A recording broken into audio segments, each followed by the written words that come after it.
explain to us what exactly cystic fibrosis is and what kind of effect it has on your body? Cystic fibrosis is a multi-system disorder. In other words, it affects all the organs in the body, but primarily the respiratory system, in other words, the chest and upper airway, and the digestive system. The symptoms that patients present with, generally, one is allergic to the fact that you might have a patient with cystic fibrosis if you have a person who is coughing a lot or is wheezing a lot, and a child who has recurrent respiratory tract infections and pneumonia. In terms of the digestive tract, most of them can't absorb their food, so they present with failure to thrive. In other words, do not gain weight very easily as children. And they when you pick it up, obviously, when they're young children. It's difficult to answer that. Many people are only picked up in their adult years, depending on the severity of the disease. There are over 1,800 different mutations, which means that there are many, many ways in which the disease can present. From the most severe, which will present probably in the newborn period, to adulthood, and even to men who are experiencing infertility. They may only be diagnosed as adult men, but they then obviously have less severe disease. How common is it? Again, a difficult question to answer. In the different racial groups of South Africa, it has a different predominance. In Caucasians, 1 in 20 people carry the abnormal gene. In other words, about 1 in 2,000 people will be affected with the disease. We used to believe it was only a Caucasian disease, but in the last 10 years or so, I think we've come to realize that all racial groups in the country are affected with it. And clearly, a lot of our patients have been slipping through the ropes because we didn't realize that blacks and people of mixed ancestry also have the disease. So in the black patients, we really should be seeing about 130 new babies every year. We're seeing nothing close to that. So obviously our diagnostic abilities need to improve, and our index of suspicion in terms of other races being affected needs to improve. We don't really have an incidence for our Indians, and in our people of mixed origin, probably 1 in 12,000 people are affected. I wanted to speak to you about, obviously, the diagnosis, because, I mean, you see someone coughing, you think, oh, they might suffer from a chest infection. What makes cystic fibrosis different? Often the nature of the cough is different. An asthmatic would have a dry cough, whereas a person with cystic fibrosis tends to have a moist cough. And I think it's the event of recurrent cough that makes one suspicious. In the presence of a person who might be thin and wasted, or a baby who's not gaining weight. In fact, people with cystic fibrosis tend to sweat a lot. And many parents will tell us, retrospectively, unfortunately often, that when they kissed their babies, they tasted salty, or that their children used to sweat a lot and salt crystals would appear on their skin, but nobody ever took notice of what they were saying. All right, Nikki, I'm going to come to you. Obviously, you a cystic fibrosis sufferer, or just explain to us at what stage you realized or came about that you might be suffering from cystic fibrosis. Well, I don't think I actually realized that I came about it. I was actually diagnosed at a very early age. I was diagnosed at 6 months old. I was born to a 17-year-old unmarried mother. It was quite a bad situation, and welfare stepped in. And at that time, what the doctor was talking about, I had those symptoms. I was salty. I didn't gain weight. I was coughing and everything. So unfortunately, they didn't diagnosed me in Vryheid because that's where I was born. So they moved me through to the Maritzburg Hospital, Great Hospital. And at that time, I was taken home with them, and I've been with them ever since. Wow. So they are my family. Their son that was ill, unfortunately, he did pass away when he was 9. So it's been quite a rough road. With cystic fibrosis symptoms? Yes, definitely. He was a lot worse off than myself.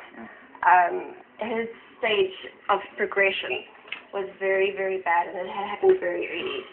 Whereas me now, my stage of progression has only happened at the age of 23, So from about the age of 17 or so, when I finished school, my disease progressed to a worse stage. You know, more hospitalizations. I have to go in every 3 months for 2 to 3 weeks for routine IVs to, you know, clear up infections and to have a good dose of physio to get out, you know, all the secretions. And also to pick up weight, because weight is a big issue. And when I'm in hospital, all you do is eat. They just pump you with food and they give you lots and lots of supplements to try and pick up your weight, yeah. On a daily basis, what kind of medication? Do you take medication on a daily basis?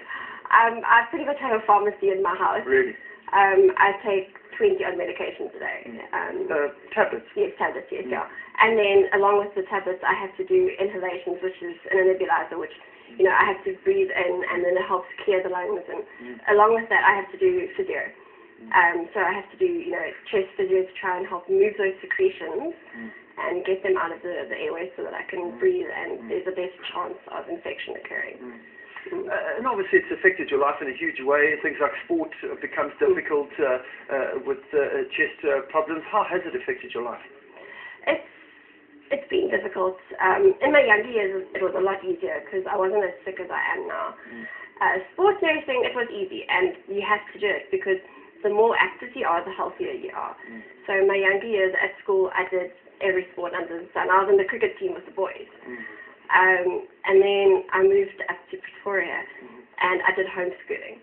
And that lack of sport is where my disease progressed because I wasn't active. So it's been difficult, especially with, you know, the social aspect, because with homeschooling you don't really, you know, come across friends that easily. And so trying to explain to people that you have this disease it's difficult because people don't understand and there is no knowledge about it. So I could just be, you know, standing amongst a group of people and I have a coughing fit. And then, you know, they look at you like you're dying and you say, oh, you're okay. And I'm like, no, I'm fine. And, you know, trying to explain it it's quite difficult. I'll come back to you, Nikki. Obviously, Doctor, it's a genetic thing. I mean, is that the main reason behind it?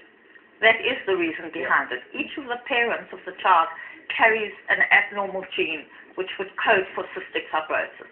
Now, depending on the actual gene mutation, that will affect the severity of the disease. So if you've got two very severe mutations coming together, then the child will be affected in a severe fashion. If you've got two milder mutations, they're the ones who might only be diagnosed either in adulthood or late adolescence. Now, Nikki, for the youngsters out there who you know, are suffering from this, what do you say to them in terms of a positive attitude? I'm sure that it plays a huge role in this. Exercise is another one. What would you say to them? Well, the only thing that you can say is to be positive. You know, there's nothing that you can do about the disease. Unfortunately, you are born with it, and you have to deal with it from a day-to-day basis. And if you let it get to you, then that symptoms are going to get worse. That's when you're going to get depressed. And when you get depressed, your disease gets worse. Because your emotions actually tie a lot into how you feel physically. So the only thing that I can say to the other CS sufferers out there is you have to be positive. And myself, I know that I'm a role model for younger CFs. So I have to be that shining star for them, someone that they look up to, somebody that does their physio, that does their medication, you know, the person that goes through the lung transplant process and is a shining star for them, the role model. Dr. Cookman, she brings up an important issue, like a lung transplant. Is that a possible, in terms of treatment, how do you treat it? A lung transplant No, sorry, CF. In exactly the way... Is a lung transplant an option? Well, a lung transplant is kind of end-of-the-road action. We don't send people for lung transplants unless their lung function has deteriorated to such a point that they're unable to function on those particular lung functions. But as Nikki says, our treatment is very aggressive in treatment, not in our natures. They need to take digestive enzymes with almost everything they eat. They need to do physiotherapy at least twice a day to mobilize these secretions, and that is particularly time-consuming. The physiotherapy is usually preceded by nebulization with a medication that would open these secretions, and often they need to nebulize after physiotherapy again with an antibiotic or other substances which will work on the mucus to either make it thinner, more liquid, and easier to expectorate. So it is a very time-consuming disease. And expensive, no doubt. And very expensive. And that's some people are fortunate enough to have medical aids which will assist them, but many people have to attend provincial clinics because they could not afford it on their own. Are provincial clinics assisting? There are clinics in almost all the provinces. That deal obviously with all the medication for cystic fibrosis.